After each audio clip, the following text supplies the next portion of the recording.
Taming the Untamed, Life in a Wild West Town with Charles and Linda. Howdy, Linda. How's your day faring? Howdy, Charles. I reckon it's a good day. What brings you to town? I was thinking about the history of this town and how it was part of the Wild West. What do you know about the Wild West, Linda? Ah, the Wild West. A time of cowboys, outlaws, and gold rushes. It was a rough and adventurous period in American history, mainly in the late 1800s. That's right. Life in a Wild West town must have been quite challenging. Do you think you could have lived back then? It would have been tough, Charles. There were gunfights, bandits, and not a lot of laws to keep people safe.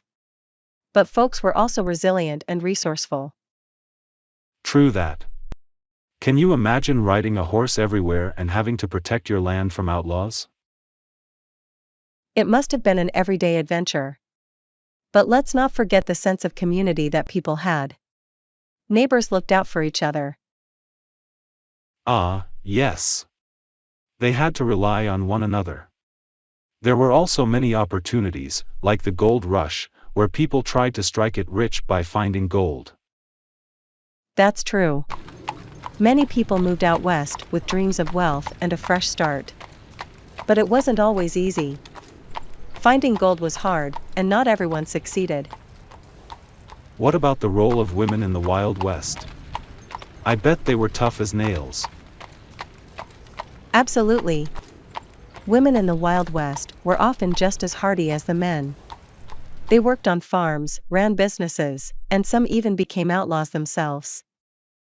Fascinating. And let's not forget about the saloons. The Wild West wouldn't be complete without them. They were places for socializing, music, and, of course, drinking. Oh, the saloons. They sure were lively. I can almost hear the piano playing and people laughing and talking. It's amazing how much history and culture is packed into that era. It's a testament to the indomitable human spirit. That it is, Charles. Conversations like these make me appreciate how far we've come as a society. It's important to remember our history. Absolutely, Linda. Thank you for the delightful conversation. I reckon I'll see you around town. You're welcome, Charles. Take care and happy trails to you. Happy trails, Linda.